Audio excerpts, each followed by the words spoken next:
All right, clip number 3 in section 3 notes on areas of polygons. This is going to be a tedious example. It's going to take this full clip. And the reason why I'm focusing on this one is because this is about as complicated as it gets. And there are a couple reasons why. First off, a lot of students think that this is the most complicated one because of the number of sides. They think, oh my gosh, it's a nonagon, it's 9 sides. That actually has nothing to do, the number of sides has nothing to do with how complicated the figure will be. What will make a problem more complicated is how little information that they give you. Okay? Because I could get a 19-sided figure, but if they tell me what apothem length is, and if I already know what the number of sides of the shape is, and if I already know the side length of one of the sides, I have everything I need to solve for area. I'm just plugging it into the equation and then doing the multiplication. Where it starts to get more complicated is if I have to go through the investigative techniques, the different algebra techniques to go and solve for apothem length or for the side length of one of the sides. And in lots of the problems, they'll at least give me one of them, so I only have to solve for one other piece. So it's a relatively short process. What will make this problem complicated is I have to solve for both apothem and side length. Okay? And each of them individually is not terribly, we'll work through the math. It's not going to be a huge process or anything like that for each of them individually, but because of all the pieces I do need to solve, it will feel overwhelming. That's why I'm recording it, and it will be uploaded so you can revisit it. Okay, so let's look at the problem. Find the area of the regular nonagon. The term regular there simply tells me that all the 9 sides are going to be congruent to each other, and all that other baggage comes along with it. But that term nonagon is important. In some cases, in your big ideas assignment, it's simply going to give you the name of the figure. And in those cases, I have to translate that name into the number of sides because I need that for lowercase n. Okay, but in this case, I also have the diagram, so I can also just count the sides, right? But in either case, I reach to the fact that n, or the number of sides of this figure, is 9.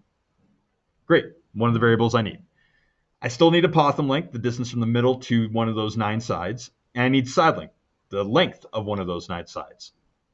But the only other piece of information that they tell me here is that this nonagon is inscribed in a circle that has a radius of 4 units. That's a fancy way of saying that the distance from the center of this nonagon to one of its 9 corners is 4 units. And what I want to point out here is that that distance, that radius, is not one of the variables I need for my formula for the area of this nonagon. So they're giving me some roundabout piece of information that I'm going to use, but it's not an explicit apothem length or side length. So I still need to find those variables. So let me translate this onto our whiteboard. First off, I need to find the area. So this is the formula that I'm going to be defaulting to. 1/2 times the apothem length times the number of sides times the side length of one of those 9 sides. The fact that they told me this is a nonagon, I now already know what n is. N is 9. And that had to do with the fact that it's a nonagon. So that's one thing that I've got already. I know I can plug that in and it's ready to go. That will typically be one of the pieces of information you will be given, whether they tell you the name of the shape or they show you the diagram. You'll be able to find n super fast. That's not the tricky one. For apothem, let's go ahead and use blue just to distinguish our apothem work. I need to find the distance from the center of this nonagon to one of its sides. And then I need to find a full side length of this 9-sided figure. So I need to find S as well. So my blue work will represent my apothem work. Pink work will work on S. And then in the diagram, I end up with this kind of piece. Whether it's shown to me explicitly like in the diagram I'm given, or I'm just told information about it, I can basically create this. This is a 9-sided figure, so I'm going to get a 1/9 wedge of this nonagon, creating this triangular slice of this 9-sided figure, 1/9 of the nonagon. The piece of information that they told me was that this is a 4-unit radius, simply meaning that the distance from the center of the nonagon to each of its corners is 4 units. So that's true. This over here, by the way, this is my S. when I ultimately solve for it, this will give me the side length S of my that I'll be using in my formula. So I need to solve for that piece. And then A, the apothem, lowercase a, is going to be the distance from the center of the nonagon out to that side length. It's going to form a right angle, but this will end up being apothem. I don't want to get too busy in here, so that will end up being the apothem length, whatever that distance is. And they've given me very little information. Okay, but I'm gonna apply one of the pieces of baggage with the name that came along with this, the fact that this is a regular nonagon. I can actually solve for this entire wedge degree angle right here. Namely, this angle, this whole wedge, this 1/9 slice of the nonagon, is going to have to be 1/9 of the 360 degrees to go all the way around whatever circle would be on the interior here.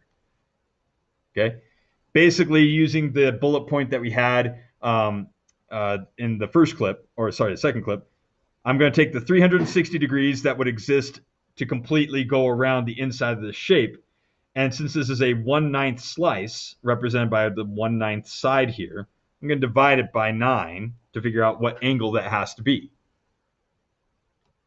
And if I split the 360 degrees up into 9 even slices, dividing it by 9 is going to equal 40 degrees.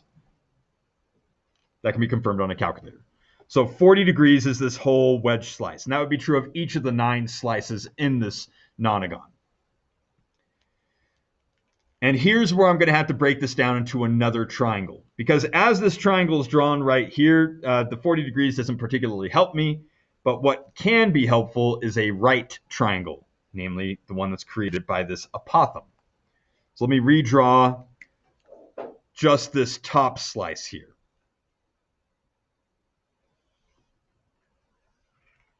And I'll use the same blue line to represent apothem length.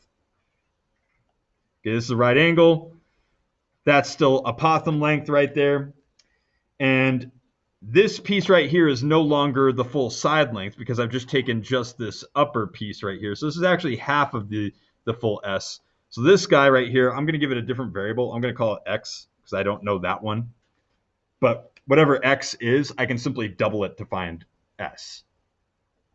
Just so we understand that. But the other piece I was told here is that the distance from the center to one of the corners is 4 units. That's still the same. This is just that upper slice right here. But now, based on this result, the fact that 40 degrees is this entire wedge slice, each of these little slivers has to be exactly half of that because this apothem splits it in half. So if this whole thing is 40 degrees, each of those slivers is 20. And that's important.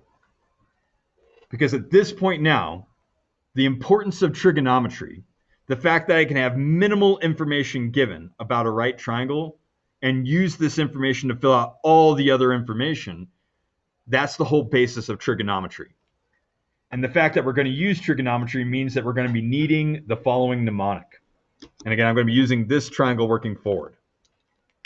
I can use the following mnemonic. SOHCAHTOA. S for sine, C for cosine, T for tangent. We have an entire unit that's dedicated to this kind of stuff. But what I'm going to end up doing is based on this 20-degree angle measurement here, and this, what is the hypotenuse of this right triangle, this 4-unit length that was the distance from the center to one of the corners, based on these two pieces of information, I'll be able to solve for the apothem length and ultimately this leg length here, that once I have that length, I can use that to double it and find the length of the whole side. That's what I need for the area of this nonagon. So let's apply it. All right, so if I'm solving for apothem, okay, apothem is the side that's adjacent to this 20 degrees. The 4 units that I'm also given here is the hypotenuse. So I have adjacent and hypotenuse. That's going to be the AH right here. So for apothem, I'm going to be using this ratio, ca, for cosine. So this will be about solving for my apothem length, this leg right here. And so since it's C for cosine, I'm going to take the cosine of that angle. Which angle? The 20 degrees that we solved for in that little sliver. Okay, and the cosine of that 20 degrees is going to have to equal the following ratio. Adjacent over hypotenuse. Well, those are going to be actual values here. So the adjacent side to 20 degrees is this unknown apothem length. And hypotenuse here is the explicit 4 units that I was given. And so cosine of 20 degrees, which is some number in a calculator, some gross decimal, is going to equal a over 4. I can get a by itself by multiplying this 4 to the other side. And so I get 4 times the cosine of 20 degrees is equal to that apothem length. And it looks gross, but this is just a number on a calculator.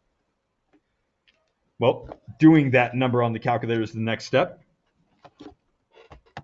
Okay, so the cosine of 20 degrees, that's the cosine button there. I have to put it in my calculator, at least. I have to start with my degrees. Then I'm going to hit this cosine button. There's that gross decimal. That's the cosine of 20 degrees. I'm going to multiply that by 4 to find my apothem length. Let's round to 2 decimals. We'll call it 3.76.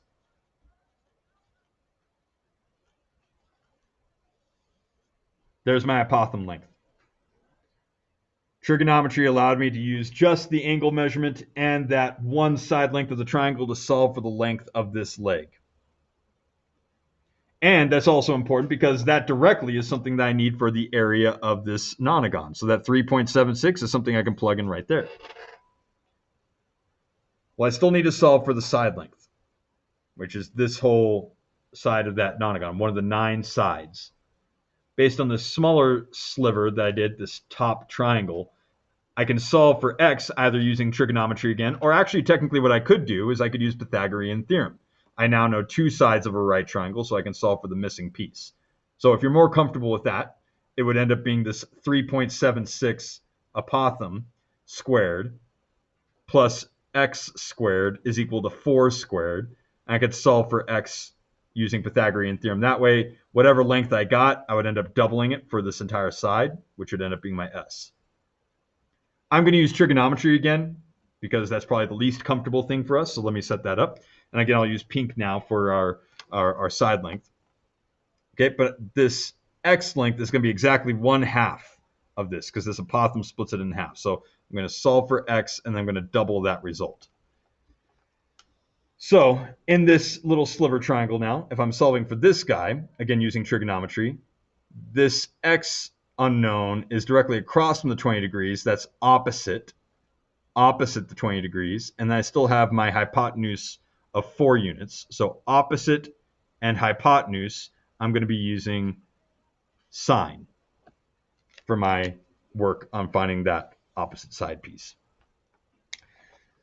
Okay. I'll work over here to the left of it. So now I'm going to do the sine of that angle, that 20 degrees, equaling opposite over hypotenuse. Well, the opposite leg length here is that unknown x. And then the hypotenuse here is still that 4 units that we were given initially. This looks almost exactly like what we just did. It's just sine instead of cosine. So I'm still going to multiply 4 over here to solve for that unknown side length. Again, this is just calculator work, so I'm just going to do sine of 20 degrees now, which now is this sin button. Another gross decimal, but multiply it by 4. Let's round to 2 decimal places. About 1.37 is that leg length. I'm not circling it yet for a simple reason, because that's not S. That's going to be in this diagram. This is the 1.37, which is exactly half of that side length. So I'm going to take this result and multiply it by 2. If I multiply it by 2, that will give me S at approximately 2.74 units. You can confirm that in the calculator. And so that 2.74 units equals my side length of one of the 9 sides. I can now plug directly into this formula where I'm multiplying these 3 numbers together and then cutting that value in half. That will give me the area of this nonagon, just to quickly multiply through it. 9 times that 3.76 times 2.74 gives me that gross number. Cut that in half. divide by 2, multiply by 0.5, either way. There is the area of the nonagon.